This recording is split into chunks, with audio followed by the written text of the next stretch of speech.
इधर दूसरे चरण की वोटिंग चालू और उधर यूपी के आईपीएस पर एफआईआर ठोकी गई। इधर दूसरे चरण की वोटिंग के लिए लंबी लंबी कतारों के साथ पोलिंग बूथ पर लोगों का आना शुरू और उधर यूपी के आईपीएस को लेकर सीधे शिकायत चली गई सुप्रीम कोर्ट। दोस्तों, पिछले 24 घंटे में पश्चिम बंगाल की राजनीति में भयानक बवंडर मचा हुआ है।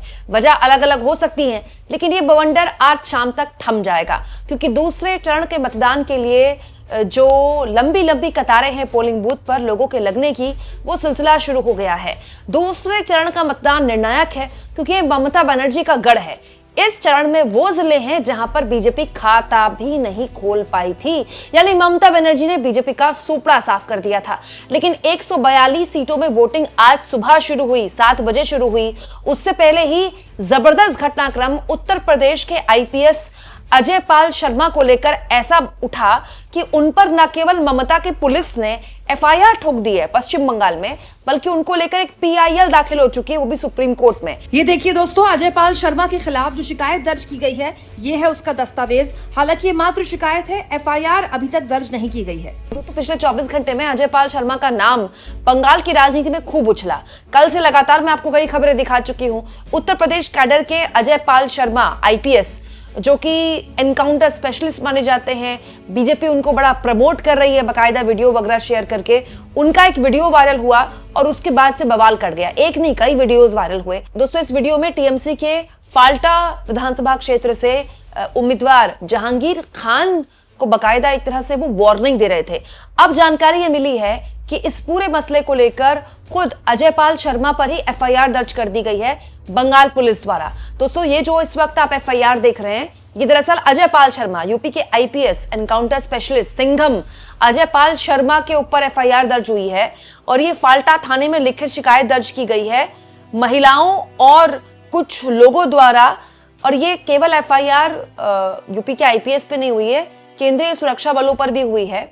कुछ महिलाओं ने आरोप लगाए बेहद गंभीर। न केवल ये मामला एफआईआर तक पहुंच गया है, बल्कि सुप्रीम कोर्ट तक भी पहुंच गया है। ये सब कुछ तब हो रहा है जब दूसरे चरण के मतदान के लिए लंबी लंबी कतारें पोलिंग बूथ पर बनी हुई हैं। क्या है वोटिंग परसेंटेज, सुबह से क्या उत्साह लोगों का दिखाई दे रहा है, किस तरह के रुझान आ रहे हैं पोलिंग बूथ पर, सब कुछ मैं आपको तफसील से आगे बताऊंगी। लेकिन पहले इस वक्त जो अहम जानकारी है एफआईआर वाली, वो मैं आपके सामने रख देती हूँ। जैसा कि मैंने आपको बताया कि शिकायत की गई है अजय पाल शर्मा सहित केंद्रीय सुरक्षा बलों पर। और ये जो घटना बताई गई है शिकायत में, वो 27 अप्रैल की है। मतलब कल वीडियो वायरल हुआ था अजय पाल शर्मा का, और जो एफआईआर में घटना बताई गई है 27 अप्रैल की, मतलब परसों की। इसमें पीड़िता ने आरोप लगाए हैं कि केंद्रीय रिजर्व पुलिस बल सीआरपीएफ के सदस्य होने का दावा करते हुए कुछ लोग बिना आदेश के, बिना वारंट के, बिना इजाजत के उनके घर में घुस गए, उनके घर के पुरुष सदस्यों को हिरासत में लेने की बात कही, और जब महिलाओं ने इसका विरोध किया तो उन्हें धक्का दिया, उनके साथ मारपीट की और छेड़खानी की। ये आरोप लगाते हुए महिलाओं ने एफआईआर दर्ज कराई है। इसमें अजय पाल शर्मा का भी नाम है और सीआरपीएफ का भी नाम है। अब बड़ी बात यह है दोस्तों कि यह एफआईआर दर्ज हुई है बंगाल में। आपको याद होगा जब अजय पाल शर्मा का वीडियो वायरल हुआ था जिसमें वो जहांगीर खान को वार्निंग दे रहे थे, चेतावनी दे रहे थे, उस वक्त भी टीएमसी ने इसका बहुत जबरदस्त विरोध किया था। और टीएमसी के प्रवक्ता ने बाकायदा कहा था कि 4 मई के बाद ये मत सोचिएगा कि आपको बंगाल भूल जाएगा, बंगाल पुलिस भूल जाएगी। आप जिस तरह का व्यवहार यहाँ पर लोगों से कर रहे हैं, आपको हम खोज के निकालेंगे और बंगाल लाकर आप पर कार्रवाई करेंगे। जब कार्रवाई की बात हो ही रही थी तो एफआईआर दर्ज हो गई, और वहीं दूसरी ओर ये मामला पीआईएल के जरिए सुप्रीम कोर्ट तक भी जा चुका है। इस वक्त की एक और अहम खबर आपके सामने मैं रख देती हूं दोस्तों। उत्तर प्रदेश पुलिस के सिंघम और बीजेपी सरकार के बेहद चहेते आईपीएस, तेज तर्रार आईपीएस अजय पाल शर्मा को लेकर सुप्रीम कोर्ट में पीआईएल दाखिल कर दी जा चुकी है। मैं आपको बता दूं दोस्तों, सुप्रीम कोर्ट में एक जनहित याचिका दाखिल की गई है। इसके तहत आईपीएस अधिकारी अजय पाल शर्मा को पश्चिम बंगाल विधानसभा चुनाव में पर्यवेक्षक बनाया गया है। मतलब शिकायतकर्ता ने कहा है कि उनको पर्यवेक्षक बनाया गया, उनको ऑब्जर्वर बनाया गया है। ऑब्जर्वर का काम होता है शांतिपूर्ण तरीके से चीजों को समझना और इलेक्शन कमीशन को इसकी जानकारी देना। लेकिन अजय पाल शर्मा वहां जाकर लोगों को धमका रहे हैं और ये पक्षपातपूर्ण रवैया है। याचिकाकर्ता ने पीआईएल में कहा है, जन प्रतिनिधित्व अधिनियम का हवाला देते हुए कि ये जो ऑब्जर्वर होता है, पर्यवेक्षक होता है, उसका काम चुनाव के संचालन पर नजर रखना होता है, उसे न्यूट्रल रहना होता है, तटस्थ रहना होता है और संस्थागत तरीके से सुरक्षा कवच देना होता है। उसकी उपस्थिति का उद्देश्य चुनाव के संचालन के प्रति जनता में विश्वास को मजबूत करना होता है। लेकिन जो अजय पाल शर्मा है, उनका आचरण एक ऑब्जर्वर के दायित्वों का घोर उल्लंघन है। जो पीआई दाखिल करता है, उन्होंने कहा है कि जो ऑब्जर्वर का काम होता है, जिस उद्देश्य से ऑब्जर्वर को नियुक्त किया जाता है, अजय पाल शर्मा उन उद्देश्यों को पूरा नहीं करते हैं। ये पीआईएल देर रात लागू की गई है और आज सुबह से वोटिंग शुरू हो चुकी है। दोस्तों, आज बुधवार का दिन है, सुप्रीम कोर्ट का काम शुरू होता है। तो सुप्रीम कोर्ट इस पीआईएल पे क्या सुनवाई करता है, क्या एक्शन लेता है, तो आने वाला वक्त बता देगा।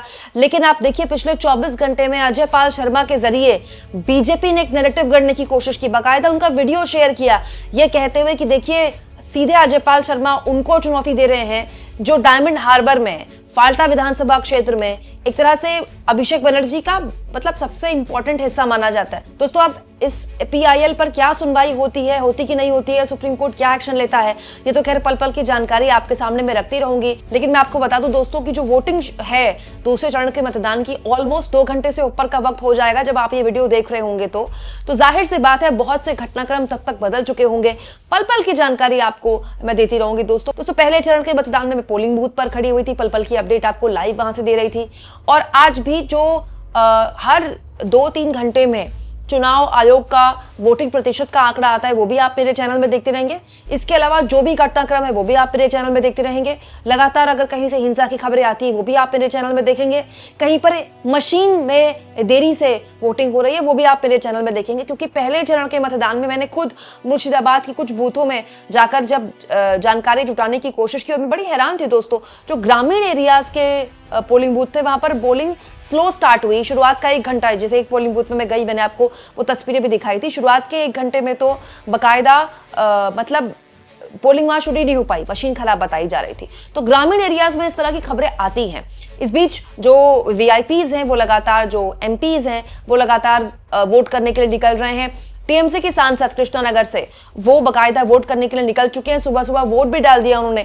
ममता बनर्जी भी जायजा लेने के लिए सुबह से लगातार निकल रही हैं, क्योंकि ममता बनर्जी की सीट भवानीपुर इसी चरण में है। तो जाहिर तौर पर जो स्टेक्स है बहुत हाई हैं, टीएमसी के भी, बीजेपी के भी। बीजेपी को हर हाल में इस दौर में कम से कम 50 सीटें जीतनी होंगी, अगर उसका दावा सही है कि वो 100 सीटें जीत चुकी है। तो अगर बीजेपी ये दावा करती है कि 100 सीटें वो जीत चुकी है, तो उसको 50 सीटें हर हाल इस चरण में जीतनी पड़ेंगी अगर उसको सरकार बनानी है। तो नहीं तो वो 100 सीटें जीत के भी विपक्ष में बैठने को मजबूर हो सकती है। विस्तार में चाहे तो अगर आप मेरा ये वीडियो देखेंगे तो आपको पूरा गणित समझ में आ जाएगा दूसरे चरण का।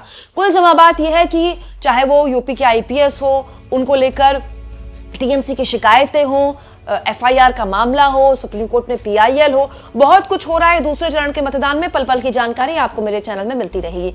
आप इस मुद्दे पर क्या सोचते हैं और आपको क्या लगता है दोस्तों? जिस तरह से यूपी के आईपीएस की वीडियोस वायरल हुई, उन वीडियोस पर तमाम तरह की बातें हुई, बीजेपी ने उसकी तारीफ करी, अपनी एक तरह से उस आईपीएस की पीठ थपथपाई, तो वहीं पश्चिम बंगाल की पुलिस ने उन पर ठोक दी है एफआईआर। कमेंट बॉक्स में जरूर लिखें और जितना हो सके दोस्तों चैनल को शेयर भी करें, सब्सक्राइब भी करें और थैंक्स और ज्वाइन के ऑप्शन से अगर आप चाहें दोस्तों तो कुछ आर्थिक मदद भी चैनल की जरूर करें।